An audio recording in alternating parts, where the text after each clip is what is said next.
तो आज मैं लेके आ गया हूँ आप लोगों के लिए सर्कल। आप लोगों की काफ़ी डिमांड थी कि सर सर्कल पढ़ा दीजिए, सर्कल पढ़ा दीजिए।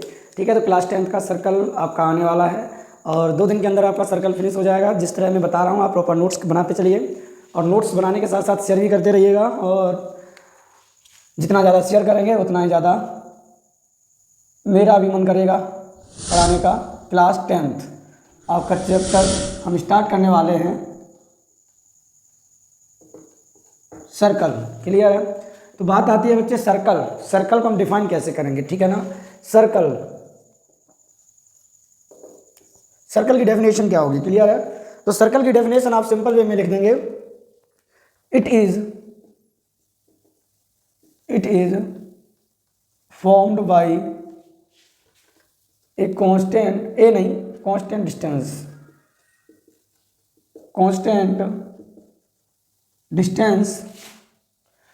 distances from a fixed point। Clear है? तो हम मान लेते हैं कि जैसे मान लो आपके पास कोई भी एक, अभी आप कुछ नहीं समझेंगे, बस अभी आप ये समझो कि अभी सर बनाने जा रहे हैं। ये देखो ये सारे पॉइंट्स हैं, ये कंप्लीट लाइन नहीं है, ठीक है ना। और ये सारे पॉइंट्स इस फिक्स्ड पॉइंट ओ से हैं। ये हमारा क्या है, फिक्स्ड, ये बच्चे हमारा फिक्स्ड पॉइंट है। क्लियर है? तो इस फिक्स्ड पॉइंट से ये कोई भी डिस्टेंस आप मेजर करोगे, चाहे यहाँ चेक करो चाहे यहाँ चेक करो, जैसे D1 है डिस्टेंस, ये D2 है डिस्टेंस, तो ये डिस्टेंस क्या हो जाएगी, D1 इक्वल D2। समझ में आया? ठीक है ना। तो ये D मतलब x ले लो, अगर ये x है तो ये भी डिस्टेंस क्या होगी, x होगी। समझ में आया? चाहे हम किधर भी चेक कर लें, इधर भी चेक कर लें, तब भी डिस्टेंस क्या होगी, x। क्लियर है? तो ये डिस्टेंस हमारी क्या बोली जा रही है, ये डिस्टेंस क्या है हमारी, कांस्टेंट डिस्टेंस। तो याद रखेंगे इस पॉइंट को क्या बोला जाएगा, सेंटर ऑफ द सर्कल। और ये कांस्टेंट डिस्टेंस को बोला जाएगा रेडियस ऑफ द सर्कल। क्या बोला जाएगा, रेडियस ऑफ द सर्कल, जो कि आपकी स्मॉल r या कैपिटल R से रिप्रेजेंट की जाती है। क्लियर है बच्चे? तो ये टर्म सभी को समझ में आए। तो इस तरह से इन्हीं छोटे छोटे पॉइंट को और ज़्यादा डॉट इसमें डॉट डिस्ट्रीब्यूट कर दीजिए। तो हर जगह जब इंक्लूड कर लेंगे सारे पॉइंट को, तो हमारा किस तरह से इस तरह से सर्कल बनके तैयार हो जाएगा। क्लियर है बच्चे? इसका सेंटर क्या हो जाएगा, O। समझ में आया? तो अब जो पॉइंट ये हमारे हैं इनको हम धीरे धीरे देखते हैं। ठीक है, तो ये हमारा इस तरह से डायग्राम बना लेना। इसके बाद एक हम अलग से डायग्राम बना ले रहे हैं।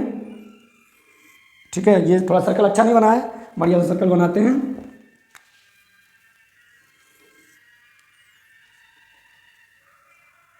ठीक है, ये सेंटर O है। अब बात की जाएगी यहाँ पे बच्चे, जब रेडियस और ये टर्म आए हैं तो हम रेडियस को देख लेते हैं। रेडियस क्या होती है, ठीक है, डायमीटर क्या होती है और कॉर्ड क्या होती है। क्लियर है? तो याद रखेंगे, हेडिंग आती है आपके सामने कॉर्ड। कॉर्ड से पहले आप ये समझ लो, ये वैसे आपको समझ में आ ही गए होंगे कि अगर कोई कांस्टेंट, ये जो कांस्टेंट डिस्टेंस है ये आपकी क्या और बोली जाएगी, रेडियस। क्या बोली जाएगी, रेडियस। ठीक है ना। और दूसरा पॉइंट आप क्या याद रखोगे कि जो फिक्स्ड पॉइंट है, इस पॉइंट को क्या बोला जाएगा, सेंटर। क्या बोला जाएगा, सेंटर। तो अगली ही हेडिंग आती है आपके सामने, कॉर्ड किसे कहते हैं, कॉर्ड किसे कहते हैं। ठीक है ना। व्हाट इज कॉर्ड, तो chord you can define as a line joining two distinct points of the circle is called chord। कि कोई भी 2 डिस्टिंक्ट पॉइंट, आप एक मान लो यहाँ ले लिया पॉइंट, और ये देखो किसे, B को A टू B ये लाइन मिला रही है, ये हमारी क्या है, कॉर्ड। और देख सकते हैं कैसे कॉर्ड हो सकती हैं, एक ये हो सकती है, तो एक ये भी कॉर्ड हो सकती है C, एक देखो ये भी कॉर्ड हो सकती है, ये मान लो D है, और एक कॉर्ड आपके बच्चे क्या सेंटर से भी पास होके जा सकती है, ठीक है ना। ये यहाँ से सेंटर से ये वाली जो कॉर्ड है वो कहाँ से पास होकर जा रही है, सेंटर ओ से, जिसका नाम क्या है, ए ई। क्लियर है। तो ये वाली कॉर्ड क्या बोली जाएगी, इसका नाम क्या दिया जाएगा, इसका नाम दिया जाएगा लॉन्गेस्ट कॉर्ड। समझ में आया। तो इसी लॉन्गेस्ट कॉर्ड से, तो ये समझ में आ रहा है ना आपको, ये सारी लाइन कोई भी दो डिस्टिंक्ट पॉइंट को ज्वाइन कराने वाली लाइन सर्कल में क्या बोली जाएगी, कॉर्ड बोली जाएगी। क्लियर है। तो अब बात आती है कि ये लॉन्गेस्ट कॉर्ड का क्या मीनिंग है। तो यहाँ पे लॉन्गेस्ट कॉर्ड से नई डेफिनेशन निकल के आती है, डायामीटर। डायामीटर क्या है, व्हाट इज डायामीटर। क्लियर है ना, व्हाट इज डायामीटर। तो यहाँ पे आप सिंपल वे में आप अपनी डेफिनेशन दे सकते हैं। क्या डेफिनेशन देंगे, longest chord of circle is called diameter। तो डायमीटर यहाँ पे क्या हो जाएगी, ए ई साइड है वो आपकी क्या बोली जाएगी, डायमीटर ऑफ द सर्कल। आइयो ये पॉइंट सारे क्लियर हुए होंगे आपको, ऐसे ही बना लीजिए, इनको नोट कर लीजिए अच्छे से। और देखते हैं अब रिलेशन, हम देखते हैं relation in between radius and diameter. Relation between radius and diameter. तो ये रिलेशन आप बिल्कुल याद रखेंगे। ये रिलेशन होता है, जो डायमीटर होती है वो रेडियस के ट्वाइस होती है। डायमीटर रेडियस के क्या होती है, ट्वाइस होती है, कह सकते हैं। और दूसरी लैंग्वेज में क्या कह सकते हैं, R=D/2। तो ये पॉइंट आप लोग बिल्कुल याद रखेंगे। क्लियर है। तो यहाँ से नए फॉर्मूले जनरेट हमारे होके आते हैं। क्या होके आते हैं, ये आप वो वीडियो को रोक के इन्हें नोट कर लीजिए आप, क्योंकि मैं इसको हटाने वाला हूँ। तो आई होप आप लोगों ने इसे नोट कर लिया होगा। तो हम कुछ टर्म देखते हैं बच्चे, वीडियो को रोक के नोट कर लें, ठीक है। तो यहाँ से हमारे कुछ टर्म और आते हैं निकल के, इसको भी हम हटा दे रहे हैं, अभी हटा रहे हैं। जैसे मान लीजिए किसी भी सर्कल में रेडियस आर है, तो यहाँ पे क्या क्या टर्म आएंगे, जो टर्म आएंगे वो देखेंगे। फर्स्ट टर्म आएगा एरिया ऑफ द सर्कल। तो एरिया को हम कैपिटल ए से रिप्रेजेंट कर ले रहे हैं, वो हमारा हो जाएगा πr²। क्या हो जाएगा, πr²। बताइए कोई प्रॉब्लम है किसी को, आई थिंक किसी को प्रॉब्लम नहीं होनी चाहिए, ठीक है। और पाई की वैल्यू तो सबको पता ही है, 22/7। सेकंड पॉइंट यहां से निकल के आता है आपको सरकमफरेंस।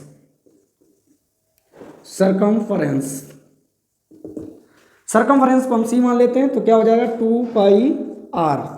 ये बच्चे आप दो फॉर्मूले तो छोटे छोटे बच्चों को भी याद हो जाते हैं, पर कभी कभी मैं 10th क्लास के बच्चों से पूछता हूं तो वो भी नहीं बता पाते हैं, और तो 11th में भी पहुंच जाते हैं तब भी ये फॉर्मूले भूल जाते हैं। तो आप ये दो फॉर्मूले, एरिया ऑफ सर्कल और सरकमफरेंस ऑफ सर्कल, ये दोनों आप लर्न कर लीजिए। क्लियर है। तो इसके बाद हमारे कुछ टर्म आएंगे, वो हम देखते हैं। ये तो हमारा बेसिक था सर्कल का। अब हम देखते हैं कि किसी भी सर्कल के रेस्पेक्ट में किसी पॉइंट को हम कितने तरीके से रिप्रेजेंट कर सकते हैं। क्लियर है। तो वीडियो को रोक के ये आप तुरंत नोट कर लीजिए। हमने क्या देखा, सबसे पहले देखा था कि कोई एक फिक्स पॉइंट से, किसी एक फिक्स पॉइंट से हमारी एक कांस्टेंट डिस्टेंस चारों तरफ जो हमारी थी, उस डिस्टेंस से हमारा क्या फॉर्म हो रहा था, एक सर्कल फॉर्म हो रहा था, ठीक है ना। इसी को हम क्या बोलते हैं, सर्कल। ये जो है इसी को बोला जाता है सर्कल, ठीक है ना। एक हमने क्या सर्कल बना लिया, जिसमें एक जो फिक्स्ड पॉइंट था, उस पॉइंट को हमने क्या बोला, सेंटर ऑफ द सर्कल, और जो कांस्टेंट डिस्टेंस थी उसे हमने क्या बोला, रेडियस ऑफ द सर्कल। उसके बाद हमने क्या देखा, उसके बाद हमने इसमें रिलेशन भी देखा, ठीक है, डायमीटर और रेडियस का देखा, और एरिया हमारा देखा। एरिया ऑफ सर्कल क्या होगा, πr², और सरकमफरेंस ऑफ सर्कल क्या हो जाएगी, C=2πr। क्लियर है। चलिए तो अब हम देखते हैं, वीडियो को रोक के आप लोग नोट कर लिए होंगे आई होप। तो अब हम लोग चलते हैं नेक्स्ट पॉइंट की तरफ। नेक्स्ट पॉइंट हम लोगों का क्या है वो हम देखते हैं। नेक्स्ट पॉइंट हमारा है बेटा, सर्कल का क्वेश्चन अगर आया बोर्ड में, अगर सर्कल का क्वेश्चन बोर्ड में आया तो ये यूपी 75 अकेडमी की तरफ से दावा है आपको कि आप उस क्वेश्चन को 101% करके आएंगे। ये विनय सर का वादा है। समझ में आया। बस टिके रहिएगा और शेयर भी करते रहिएगा सभी लोगों को। समझ में आया। तो चलिए नेक्स्ट पॉइंट हम लोगों के सामने ये आता है बच्चे,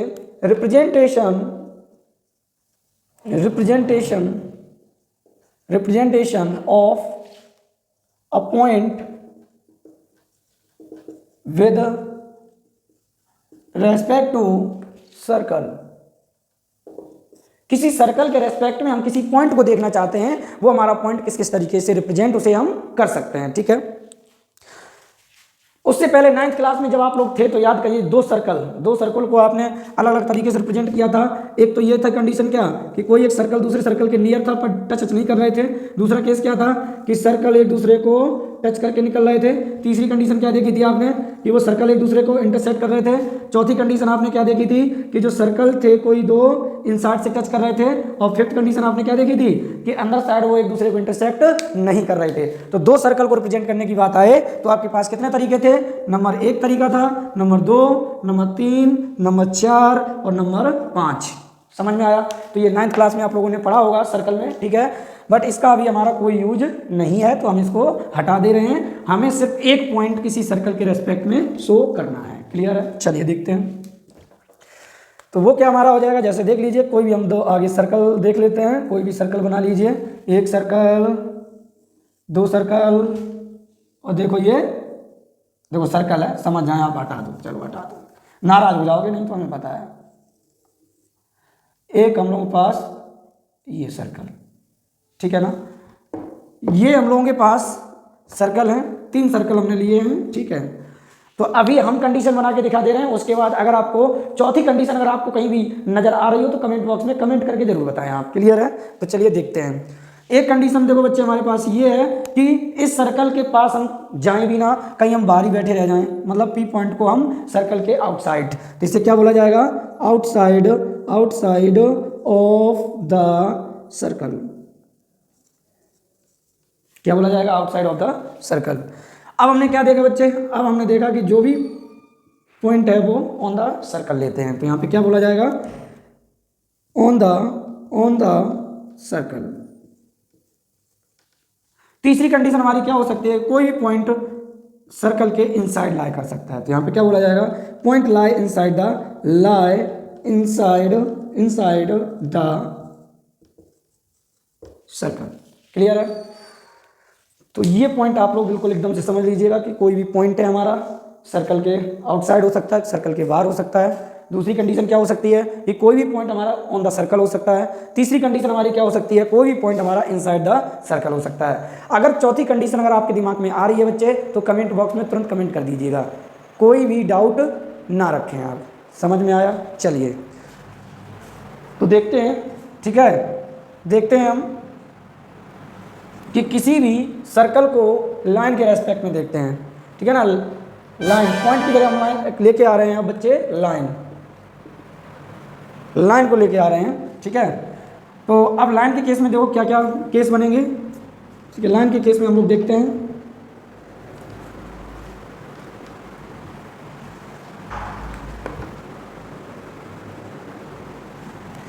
लाइन के केस में हमारा जो कंडीशन बनेगा, एक तो हमारी कोई भी लाइन क्या हो सकता है कि कोई भी लाइन सर्कल के पास से गुजर जाए। ठीक है, कोई भी लाइन सर्कल के पास से गुजर जाए और टच और कट ना करे, तो इस केस में क्या बोला जाएगा?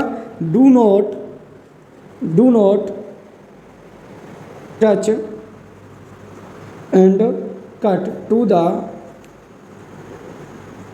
सर्कल। दूसरी कंडीशन क्या हो सकती है? कोई भी लाइन सर्कल को मान लो टच करते हुए निकल जाए इस पॉइंट से, तो ये क्या बोली जाएगी? टेंजेंट लाइन बोली जाएगी। क्या बोली जाएगी? Tangent line. तो यहां पे क्या बोला जाएगा? Intersecting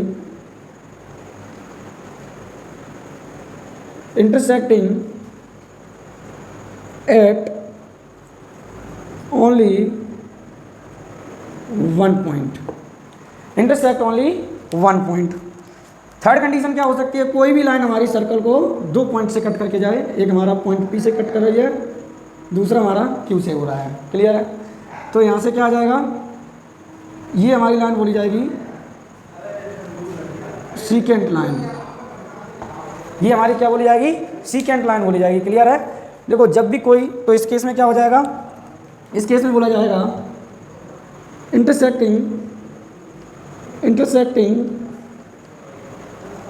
at 2 points.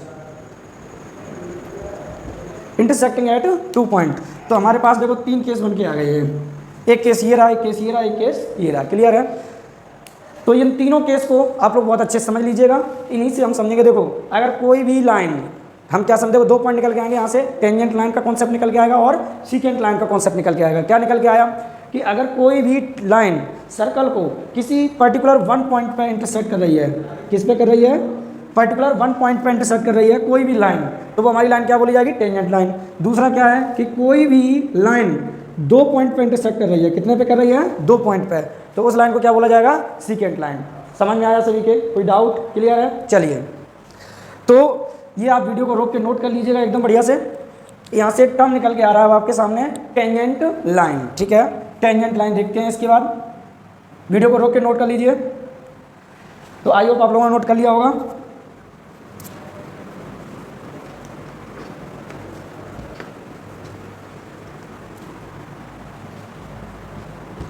तो नया पॉइंट आता है आपके सामने, टेंजेंट लाइन।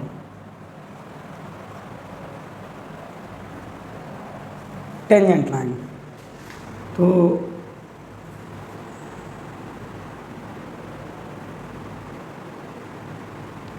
कोई भी एक हम लोगों ने देखो सर्कल ले लिया है। ठीक है, एक सर्कल ले लिया जिसका सेंटर क्या है, ओ है। ठीक है, और एक कोई लाइन हम देख ले रहे हैं अभी फिलहाल में, ये देखो लाइन हमारी पॉइंट पी से होके जा रही है, ये हमारी क्या है, टेंजेंट लाइन। क्लियर है? अब एक पॉइंट यहाँ से और आप समझेंगे, समझिएगा कि कोई भी टेंजेंट लाइन सर्कल को टच करती है जहाँ पे, और वो लाइन सेंटर से पास होती है, तो याद रखना वो दोनों लाइन एक दूसरे के 90 डिग्री पे होती है। ये चीज़ आप दिमाग में बिठा लीजिए। कहीं भी कोई भी टेंजेंट लाइन बनती है और इस पॉइंट को नाम दिया जाता है, इस पॉइंट को नाम दिया जाता है पॉइंट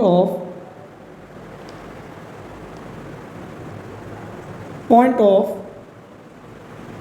कांटेक्ट। क्या नाम दिया जाता है? इस पॉइंट को जहाँ लाइन और सर्कल एक दूसरे को टच करते हैं, वो नाम दिया जाता है पॉइंट ऑफ कांटेक्ट। क्लियर है?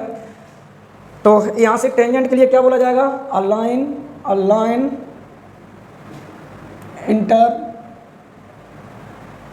Intersecting at only one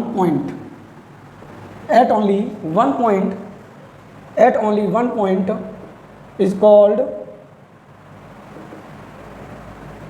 tangent line. इसे हम क्या बोलेंगे, टेंजेंट लाइन। समझ में आया? दूसरा, यहाँ से कुछ टर्म आते हैं आपके सामने निकल के, वो समझ लीजिए, वो बहुत इंपॉर्टेंट हैं। जैसे क्वेश्चन नंबर फर्स्ट, ये बहुत इंपॉर्टेंट क्वेश्चन रहते हैं, पूछा जा सकता है, how many tangents can be draw on a circle, कि किसी सर्कल पर कितनी नंबर ऑफ टेंजेंट ड्रॉ कर सकते हैं। तो आप चेक करिए, तो देखो एक इधर से हो सकती है, एक इधर से हो सकती है, एक इधर से हो सकती है, किधर से भी हम चेक करेंगे, हर जगह टेंजेंट ड्रॉ कर सकते हैं। तो इसका आंसर क्या हो जाएगा, इसका आंसर हो जाएगा इनफाइनाइट। पता नहीं कितनी टेंजेंट ड्रॉ कर सकते हैं। समझ में आया? दूसरा क्वेश्चन पुटअप होता है यहाँ पे आपका, ये क्वेश्चन नंबर 1 था, क्वेश्चन नंबर यहाँ पे आपका 2 यहाँ पुटअप होता है, how many tangents can be draw on a particular point on the circle.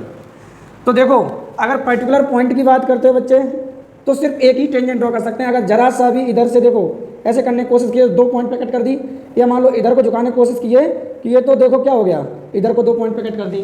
तो पर्टिकुलर पॉइंट पे हम ओनली 1 टेंजेंट ड्रॉ कर सकते हैं। ये आप लिखे रख लीजिए। तो आंसर क्या आएगा इसका आंसर आ जाएगा, इसका आंसर क्या आएगा, आप लिख लीजिए, इसका आंसर क्या आ जाएगा, ओनली 1 टेंजेंट। क्लियर है? तो ये देखो क्वेश्चन नंबर फर्स्ट यहाँ बन के तैयार हुआ। सेकंड क्वेश्चन नंबर 3 बन के तैयार होता है यहाँ पे, क्या, हाउ मैनी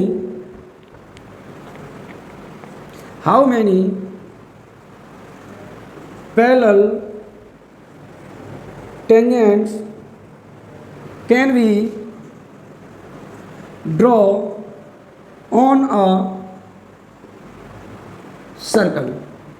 कि किसी सर्कल पर कितनी total number of parallel tangent draw कर सकते हैं। तो बच्चे यहाँ तक पहले नोट कर लीजिए, बढ़िया से वीडियो को रोक के नोट कर लीजिए, बहुत इंपॉर्टेंट क्वेश्चन है बोर्ड के या कॉम्पिटिशन के पॉइंट ऑफ व्यू से ये काफ़ी इंपॉर्टेंट क्वेश्चन बनते हैं और टेंजेंट के यही 3 क्वेश्चन बनते हैं।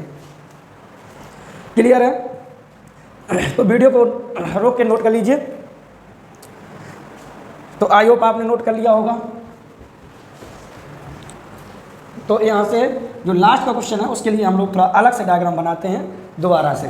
तो क्वेश्चन नंबर 3 के लिए डायग्राम हम अब बनाते हैं, वो समझिएगा डायग्राम कैसे है। थोड़ा अच्छा नहीं बना है, बढ़िया बनाते हैं थोड़ा सा।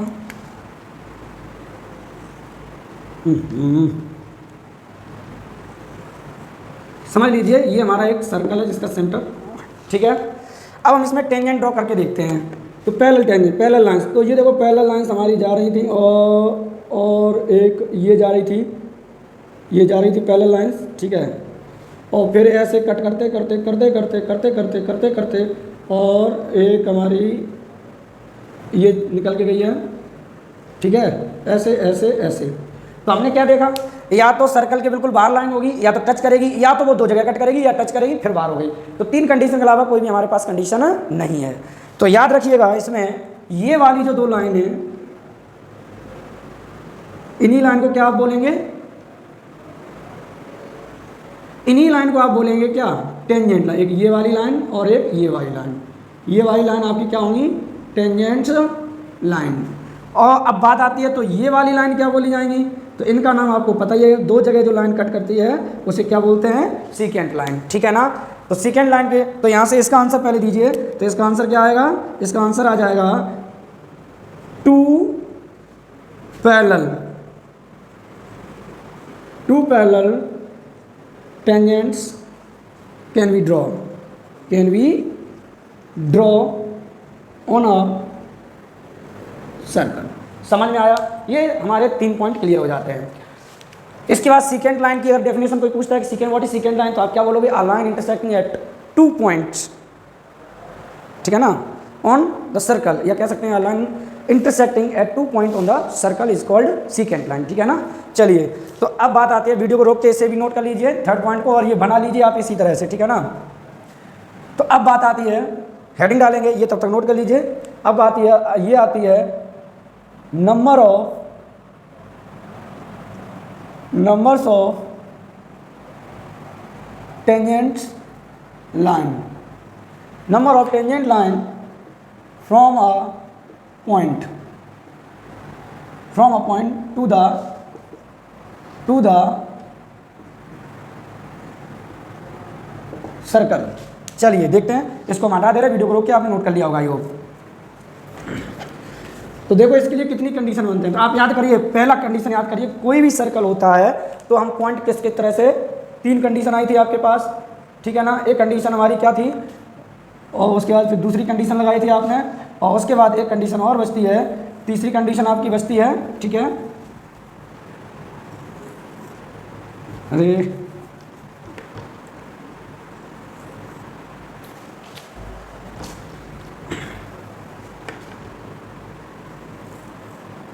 ठीक है, तो ये मान लीजिए आपके पास सर्कल ही है, ठीक है, 1 2 3 ओ ओ ओ, ये हमारे पास सर्कल है। तो देखो एक कंडीशन क्या है कि अगर हमारा कोई पॉइंट इनसाइड द सर्कल, यही कंडीशन बनी थी।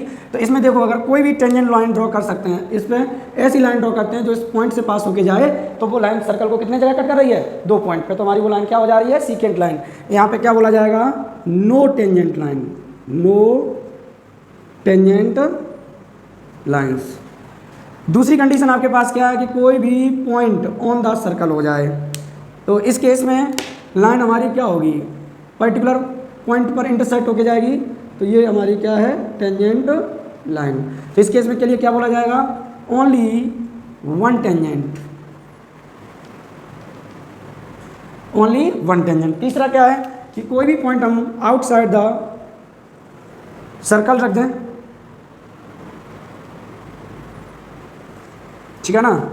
तो इस केस में क्या है, यहाँ पॉइंट P है, तो यहाँ पे आपने देखा क्या, ये देखो हमारा पॉइंट ऑफ कांटेक्ट अप्लाई करेंगे, ये 90 है और ये भी 90 है, क्लियर है। तो इस केस में क्या देखा, T1 है और T2 है, ये A पॉइंट है और ये मान लो B पॉइंट है। तो इस केस में क्या है, टू टेंजेंट्स इस केस के लिए। समझ में आया, क्लियर है। तो यहाँ तक आपको सब कुछ समझ में आया होगा। यो किसी अंडर पॉइंट रख दिया जाता तो एक भी टेंजेंट नहीं होगी, ऑन द सर्कल रख दिया एक टेंजेंट होगी, और आउटसाइड किसी भी एक्सटर्नल पॉइंट से सर्कल पर बनने वाली टेंजेंट हमारी 2 होती है मैक्सिमम। समझ में आया। तो किसी भी पर्टिकुलर पॉइंट से किसी भी सर्कल पर मैक्सिमम 2 टेंजेंट ड्रॉ कर सकते हैं, इससे ज़्यादा टेंजेंट ड्रॉ नहीं कर सकते हैं। ये आई होप यहाँ तक आपको समझ में सभी को आ गया होगा। तो अगर यहाँ तक समझ में आ गया है तो वीडियो को शेयर करते रहिएगा और बेल आइकन को भी दबा लीजिए। अब नेक्स्ट वीडियो रहेगा, उसमें आपकी सारी हम प्रॉब्लम करा देंगे, सर्कल परमानेंट खत्म हो जाएगा और कभी आप नहीं भूलोगे। ये हम आपको समझ में आ भी रहा होगा कि ना भूलने वाला है ये, ठीक है। चलिए, तो नेक्स्ट क्लास जो रहेगी वो आपकी कल रहेगी, जिसमें आपके सारे लेक्चर सारे न्यूमेरिकल प्रोवाइड करा दिए जाएंगे। क्लियर है। चलिए, दोस्तों को भी शेयर करते रहिएगा, ठीक है। चलिए, थैंक यू, धन्यवाद।